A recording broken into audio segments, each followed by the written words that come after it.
Le podcast minier vous est fièrement présenté par Agnico Eagle, la plus grande société minière au Canada et le deuxième producteur aurifère en importance au monde. Ensemble, on vous fait découvrir toute l'énergie, la passion et les coulisses fascinantes du monde minier.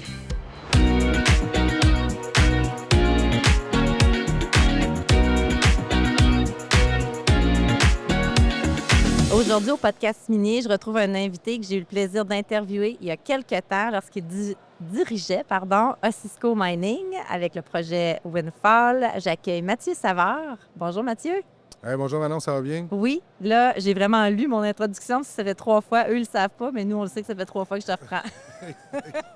Exact. Mathieu, tu es désormais à la tête de Viard.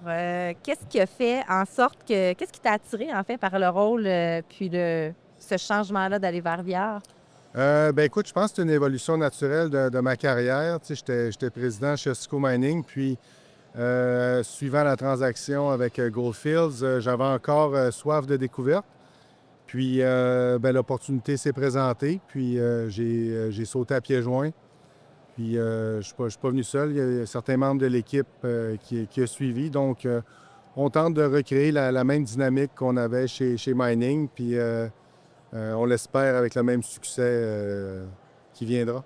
Quand tu es arrivé là-bas, justement, ça a été quoi les priorités que tu voulais? Tu as dit, oui, j'embarque, mais voici ce que je veux mettre en place. D'abord, l'équipe.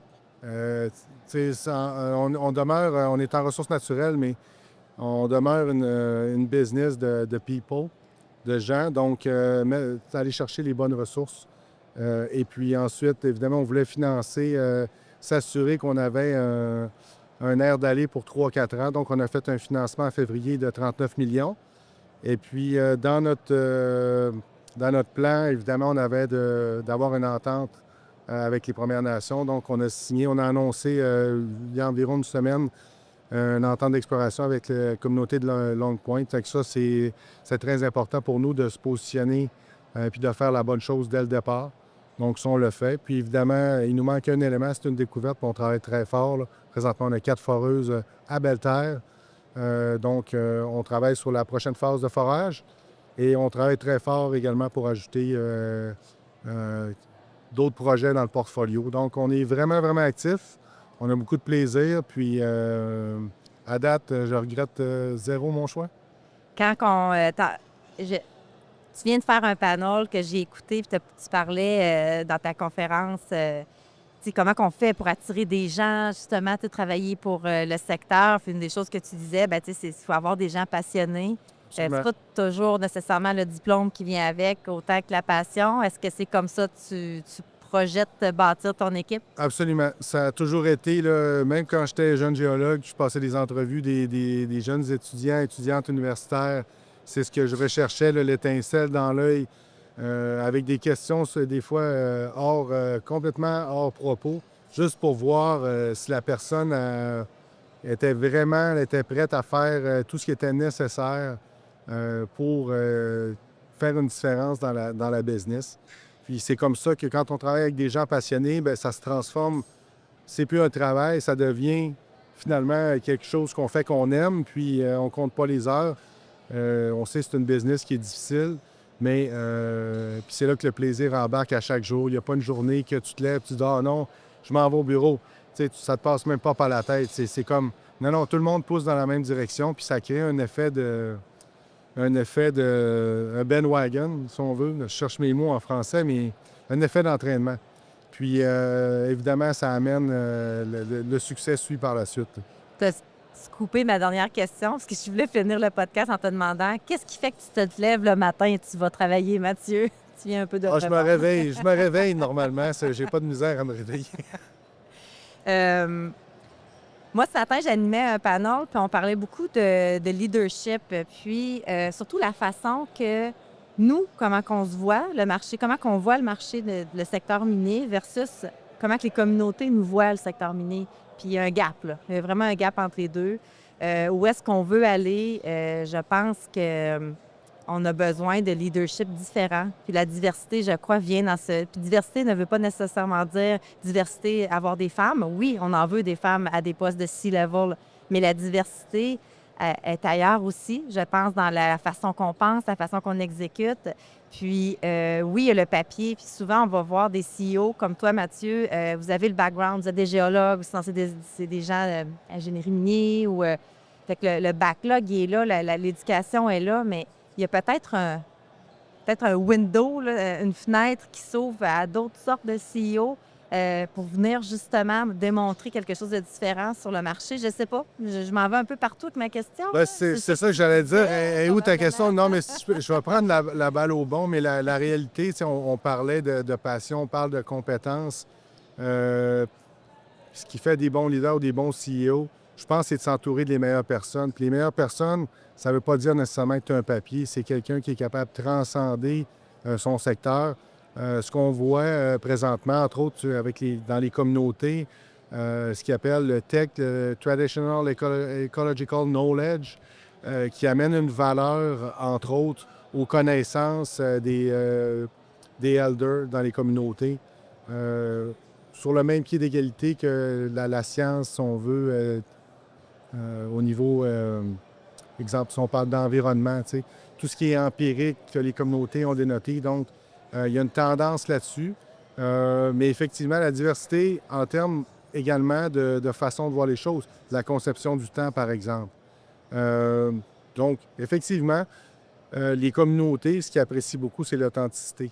C'est que les gens se déplacent, qui ne sous-traitent pas leurs relations, mais qui s'engagent eux-mêmes dans les processus. Ça, je pense que c'est quelque chose que moi, personnellement, je recommande. Ça a une valeur ajoutée. Puis parce qu'au final, c'est quand on travaille sur des ententes, l'entente, ça demeure un bout de papier. C'est ce que tu crées en travaillant sur l'entente, c'est la relation de confiance. Ça, je pense que c'est ce qui est important au final. Il y a beaucoup présentement au congrès, je ne sais pas si on appelle que c'est un congrès, là, mais il y a beaucoup de compagnies qui ne veulent pas d'exploration. Est-ce que Viard a un modèle différent des autres compagnies d'exploration?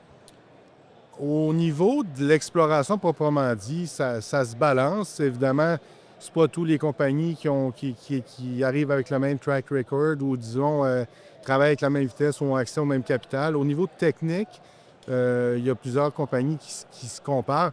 Évidemment, au niveau de notre vitesse d'exécution, je pense qu'on fait peut-être bande à part, mais je n'ai pas la prétention de dire qu'on est si différent. On est peut-être un petit peu différent dans toutes les petites choses qu'on fait, ce qui fait qu'au final, peut-être qu'on saura un petit peu plus, mais à la base, on part avec les mêmes informations que tout le monde. Et puis, évidemment, c'est peut-être l'équipe qu'on tente de créer qui sera différente, mais au final, c'est à l'investisseur à regarder qu'est-ce que Viard fait différent ou qu'est-ce qu'il y a de différent dans notre portfolio projet. Bien, parlant d'investisseurs, moi, je n'investis pas. C'est plate, hein? Mais peut-être que je vais investir un jour, mais là, je me demande... Excuse-moi, non? Ouais. Non, je dois y aller. Je suis pas à la bourse, en lien avec, justement, le domaine. Je suis pas à la bourse du cours. Puis, de plus en plus, j'essaie de m'éduquer, j'essaie de lire. À la maison, c'est la même affaire. Mon chum a commencé à investir. Oui, il pointe le livre. C'est que présentement, on a un livre sur la table avec de Jacques Bonneau qui va être au podcast minier demain, sur l'art d'investir dans les juniors minières. Puis toi, Mathieu, c'est quoi l'art d'investir? Comment qu'on fait pour savoir que hey, ça vaut la peine? J'ai un 10 000 de lousse là, dans mon compte de banque, j'ai le goût de l'investir. Pourquoi je l'investirais dans une junior? Bien, en fait, la première question puis je ne suis pas conseiller financier, mais qu'une personne te poserait, c'est est-ce que tu es prête à le perdre? Oui. Non. Donc, tu réponds à l'autre question, mais la réalité, c'est qu'il y a deux choses que tu vas regarder, la qualité des projets, puis la qualité de l'équipe. Puis essentiellement, quand tu regardes ça, tu tries ça, puis la pertinence, ou disons la probabilité que sur un projet donné, l'équipe fasse une découverte. Mais tu sais, la qualité de l'équipe, c'est subjectif. Moi, si je la connais pas, bien, l'équipe... c'est ça, c'est que c'est là que ça prend des gens, des experts qui sont capables d'évaluer, comme Jacques Bonneau en est un, que tu vas le rencontrer demain, mais ça, justement, c'est quelque chose qui devient un art jusqu'à un certain point, d'être capable d'évaluer justement la force technique d'une équipe et le potentiel d'un projet. Donc, c'est très, très niché, mais quand on y parvient, bien évidemment, il y a il y a des profits à faire.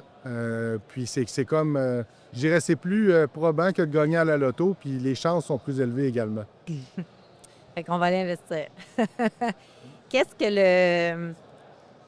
comme toutes les années que tu as été Cisco Mining, puis qu'est-ce que ça t'a amené aujourd'hui, toute l'expertise que tu as eue, puisque tu étais là, puis il y a eu la vente, ça t'a amené quoi comme bagage aujourd'hui que tu amènes à Viard? Écoute, j'ai eu la Apporte chance. un gros nom maintenant. J'ai eu la chance de travailler avec André Gaumont, Paul Archer, Bob Wares, John Brzezinski, Sean. Et puis, évidemment, on essaye de prendre tous leurs bons coups, puis d'apprendre de ça, ou du moins les recettes qu'ils ont, puis d'appliquer ça, évidemment, à notre personnalité. Il y a des choses qui fonctionnent bien. Donc, on prend le meilleur, puis on tente de mettre ça ensemble pour essayer, je dirais, pas nécessairement de le reproduire parce qu'on a chacun notre ADN, mais de l'appliquer de façon différente. Donc, essayer, tu sais, si on parle de mes années à Virginia, entre autres, de la façon qu'André avait révolutionné la business avec son deal. Il n'avait pas investi beaucoup, il a maximisé la valeur. Son deal. Il avait, entre autres, il avait vendu sans avoir mis de ressources sur le marché, mais il avait créé cet environnement-là d'affaires, de compétition, qui avait fait qu'il y avait une surenchère pour l'achat d'Éléonore. Au niveau de mon passage à Costco, de la façon de toujours questionner les faits établis, de vérifier, de penser en dehors de la boîte, puis d'aller chercher le financement quand la fenêtre d'opportunité est présente. Pas attendre de timer, si on veut, un financement avec un certain prix de l'action, ce qu'on voit souvent, qui s'avère souvent ne pas fonctionner. Donc, ce genre de choses-là. Puis, j'amène aussi ma façon de faire à moi, si on veut, mon éternel optimisme, puis de la façon que je donne l'empowerment à l'équipe. Ça, j'amène ça de mon côté. Fait que, donc, c'est ce qu'on tente d'appliquer, mais ça fait seulement 4 mois qu'on a joint Viard. Donc, mais par le temps que les gens l'écoutent, ça va faire un bout là, que tu vas être là. Oui, bien, c'est quoi la date exacte? Ta vision moyen-long terme pour Viard? Bien, écoute, on vise un retour sur l'investissement 3 à 5 ans. Puis plus on est dans le 3 à 5, ce qu'on vise, c'est découvrir. Évidemment, on est dans l'or, un gisement d'or qui serait 3 à 5 millions d'onces d'or. Évidemment, il faut que ça soit assez gros que ça attire les majeurs.